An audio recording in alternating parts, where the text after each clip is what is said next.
अस्सलाम वालेकुम dear students of 10th class. बच्चों, आज फिज़िक्स यूनिट नंबर 10 का लेक्चर नंबर 9 है और आज हमारा लॉन्ग क्वेश्चन है explain the types of mechanical waves. बच्चों, इस क्वेश्चन के अंदर 5 डेफिनेशंस हैं। अगर आप 5 डेफिनेशंस तैयार कर लेते हैं तो इसका मतलब ये हुआ कि आपने 5 शॉर्ट क्वेश्चन तैयार कर लिए। और अगर ये लॉन्ग क्वेश्चन आता है explain the types of mechanical waves, तो आप इन 5 डेफिनेशन को इकट्ठा करके लिख दें तो आपका वो लॉन्ग क्वेश्चन कंप्लीट हो जाएगा। जी, explain the types of mechanical waves. There are 2 types of mechanical waves. Number 1 longitudinal waves, number 2 transverse waves. बच्चों, इन टाइप्स को स्टडी करने से पहले हम 3 डेफिनेशंस को स्टडी करेंगे, तो फिर हम टाइप्स की तरफ आएंगे। Number 1 compressions. कंप्रेशन लफ्ज़ कंप्रेस से निकला है, यानी कंप्रेस मिलना, साथ साथ compress a series of disturbance in the form of waves, यानी वेव्स की शक्ल में डिस्टर्बेंस की एक सीरीज़। और वो सीरीज़ कहाँ से स्टार्ट होती है? Will start moving along the length of the slinky, और वो स्लिंकी के लेंथ के साथ, वो सीरीज़ किधर को होती है? स्लिंकी की लेंथ के साथ। अब यहाँ लफ्ज़ स्लिंकी क्या है? स्लिंकी का मतलब होता है soft spring.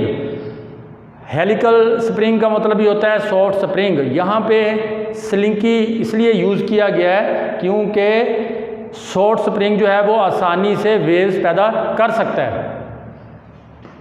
Ji, such a wave consist of the region, यानी जिन वेव्स का हम ऊपर जिक्र कर रहे थे, सीरीज ऑफ डिस्टर्बेंस का जिक्र कर रहे थे, वो कह रहा है कि वो एक रीजन बनाते हैं where loops of the spring are close together, जहाँ पे स्प्रिंग की लूप्स जो होती हैं वो साथ साथ होती हैं, are called compressions.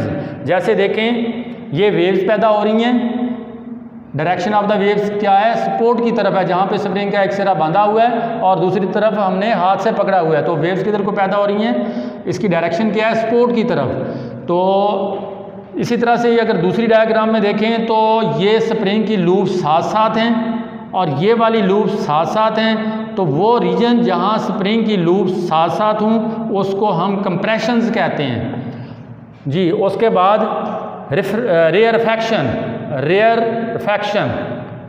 The region of the spring where the loops are spaced apart are called rarefaction, यानी स्प्रिंग का वो वाला इलाका जहाँ लूप्स जो होती हैं वो दूर दूर हों उसको हम रेयरफैक्शन कहते हैं। अगर लूप साथ साथ हों तो वो कंप्रेशंस हैं, और अगर वेव्स की लूप्स दूर दूर हों तो वो क्या है? रेयरफैक्शन। जी, उसके बाद है वेव लेंथ, मतलब लैम्डा। वेव लेंथ को हम लैम्डा से डिनोट करते हैं। The distance between 2 consecutive compressions is called wave length. 2 consecutive compressions का दरमियानी फासला जो है वो वेव लेंथ यानी लैम्डा कहलाता है, उसको हम वेव लेंथ कहते हैं और जिसको हम लैम्डा से डिनोट करते हैं। और कंसेक्टिव का मतलब होता है साथ साथ, जैसे ये कंप्रेशन और दूसरी ये कंप्रेशन, तो इस तरह इस कंप्रेशन से लेकर यहाँ तक का जो फासला है वो वेव लेंथ है और उसको हम लैम्डा से डिनोट करते हैं। जी, अब हम आते हैं वेव्स की टाइप्स की तरफ। पहली टाइप्स है लॉन्गिट्यूडनल वेव, जिसको हम कंप्रेशनल वेव्स भी कहते हैं। इन longitudinal waves the particles of the medium move back and forth along the direction of the propagation of waves। Longitudinal waves में मीडियम के पार्टिकल जो हैं वो आगे पीछे हरकत करते हैं वेव की हरकत की समत में। जैसे देखें वेव की हरकत की समत कौन सी है? ये। तो लॉन्गिट्यूडनल वेव्स की डायरेक्शन कौन सी होगी? उसकी भी यही होगी।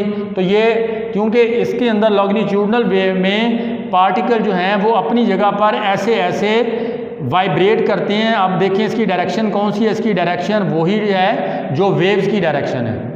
तो या ये कह लें along the length of the spring, along the length of the spring, तो उसकी वही डायरेक्शन है जो स्प्रिंग की वेव्स की डायरेक्शन है। तो इन ऐसी वेव्स को हम क्या कहेंगे? लॉन्गिट्यूडनल वेव, क्योंकि ये वेव्स लेंथ में पैदा हो रही हैं, स्प्रिंग की लेंथ के साथ हैं।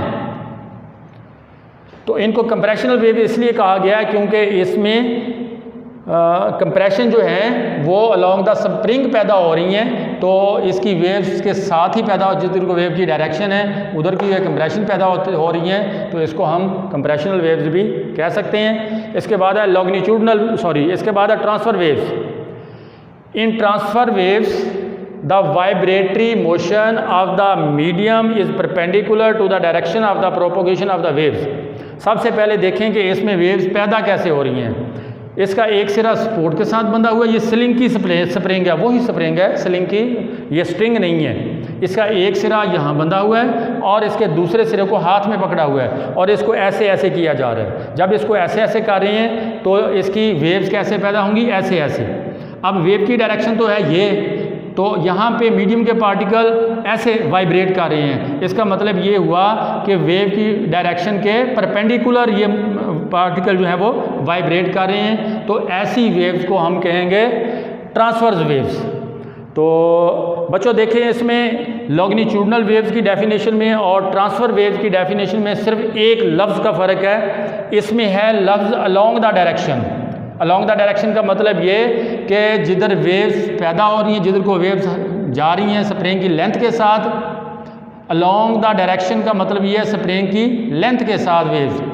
और इसमें लिखा हुआ है लफ्ज़ परपेंडिकुलर, यानी स्प्रिंग की जो लेंथ के साथ जो वेव्स बन रही हैं उनके परपेंडिकुलर जो पार्टिकल्स वाइब्रेट कर रहे हैं, तो वो वेव्स कौन सी हैं, ट्रांसफ़र वेव्स। तो अब दोनों में फ़र्क क्या हुआ, अलोंग द डायरेक्शन और दूसरा परपेंडिकुलर, इस लफ्ज़ का फ़र्क है, बाकी सारी वर्डिंग वही है। अगर अलोंग द डायरेक्शन हूँ यानी लेंथ के साथ हूँ तो लॉन्गिट्यूडनल वेव्स हैं, अगर स्प्रिंग की लेंथ के साथ जो वेव ऐसे पैदा हो रही हैं उसके परपेंडिकुलर ऐसे particle of the medium vibrate करें, तो मतलब परपेंडिकुलर हूँ तो ऐसी वेव्स को हम ट्रांसफ़र वेव कहेंगे। तो बच्चों आज का लेक्चर हमारा कंप्लीट हुआ। अगले लेक्चर तक के लिए इजाज़त दीजिए। अल्लाह हाफिज़।